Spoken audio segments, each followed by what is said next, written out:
सुप्रभात बच्चों, आज हम शुरू करेंगे व्याकरण का तीसरा पाठ शब्द विचार।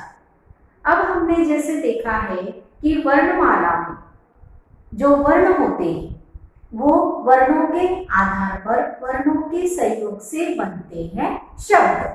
अब शब्द की हम व्याख्या यहाँ पर देखेंगे कि एक या एक से अधिक वर्णों के मेल से बनी स्वतंत्र सार्थक ध्वनि। ये जो शब्द है ये बहुत महत्वपूर्ण है। कौन से शब्द? स्वतंत्र सार्थक ध्वनि।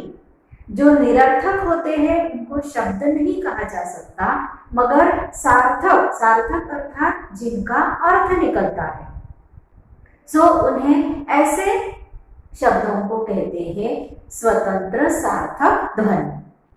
तो ये हो गई शब्द की व्याख्या।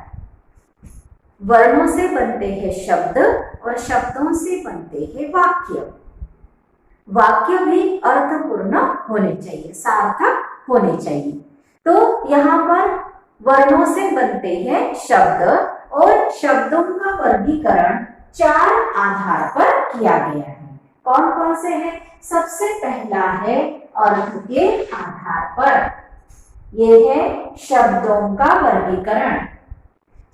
पहला वर्गीकरण है अर्थ के आधार पर। अब अर्थ के आधार पर इसके दो प्रकार हैं। सबसे पहला है सार्थक शब्द और दूसरा है निरर्थक शब्द।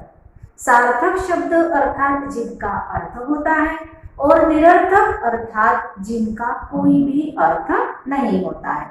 जैसे हम उपयोग में लाते हैं पानी पानी, रोटी रोटी, पेन पेन। अब ये पेन का कोई अर्थ नहीं है, हम केवल हमारे शब्दों को वो प्रयोग में लाते हैं, तो इनको कहते हैं निरर्थक शब्द। और अर्थपूर्ण शब्द यानी जैसे घर, कमल, रोटी, कपड़ा, मकान, पानी, ये सारे हैं अर्थपूर्ण अर्थात सार्थक शब्द।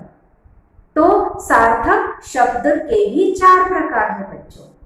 निरर्थक शब्द के कोई प्रकार नहीं है, मगर सार्थक शब्दों के भी चार प्रकार है। जैसे एकार्थक शब्द, अनेकार्थक शब्द, विलोम शब्द और पर्यायवाची शब्द। ये शब्द हमको पता है। इस व्याकरण के जो आखिरी पाठों में हम ये सब देखेंगे। तो सार्थक शब्दों के भी चार प्रकार है, एकार्थक, अनेकार्थक, विलोम, विलोम अर्थात विरुद्धार्थी शब्द, और उसके बाद है पर्यायवाची शब्द।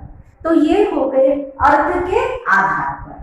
अर्थ के आधार पर दो प्रकार है, सार्थक एवं निरर्थक। सार्थक शब्दों के चार प्रकार है, जैसे एकार्थक, अनेकार्थक, विलोम और पर्यायवाची।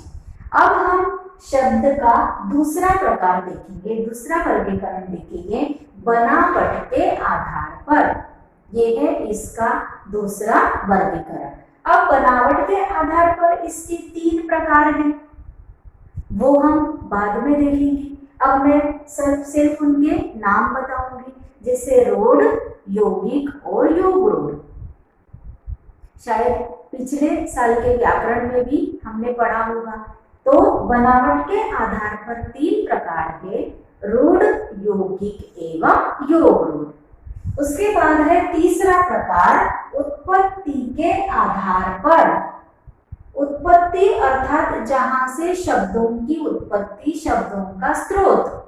जैसे इसके उत्पत्ति के भी चार प्रकार है, जैसे तत्सम, तद्भव, देशज और विदेशी।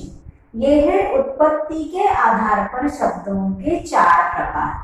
बनावट के आधार पर इसके हैं तीन प्रकार, अर्थ के आधार पर इसके हैं दो प्रकार। अर्थ के आधार पर दो प्रकार है, बनावट के आधार पर तीन प्रकार है, एवं उत्पत्ति के आधार पर इसके चार प्रकार है, तत्सम, तद्भव, देशज एवं विदेशी। उसके बाद है आखिरी है ये प्रयोग के आधार पर।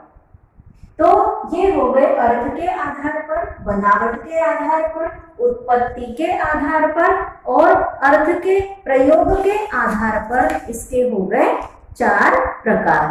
अब हम देखेंगे प्रयोग के आधार पर इसके कितने प्रकार हैं। प्रयोग के आधार पर इसके हैं 2 प्रकार। कितने प्रकार है बच्चों? प्रयोग के आधार पर इसके 2 प्रकार। जैसे विकारी एवं अविकारी। प्रयोग के आधार पर इसके 2 प्रकार है, विकारी एवं अविकारी। तो विकारी शब्द यानी जिनमें परिवर्तन होता है और अविकारी शब्द जिनमें परिवर्तन नहीं होता। विकारी शब्दों में है लिंग, वचन, संज्ञा, सर्वनाम और अविकारी शब्दों में है समुच्चय बोधक, संबंध बोधक, विस्मयादि बोधक और यहाँ पर आता है क्रिया विशेषण शब्द। तो इस तरह से हमने शब्दों के वर्गीकरण देखे हैं 4 तरह से। पहला है अर्थ के आधार पर, दूसरा है बनावट के आधार पर, तीसरा है उत्पत्ति के आधार पर और चौथा है प्रयोग के आधार पर। अब इसका विस्तारित स्वरूप मैं आपको बताऊंगी अगले अंश में। धन्यवाद।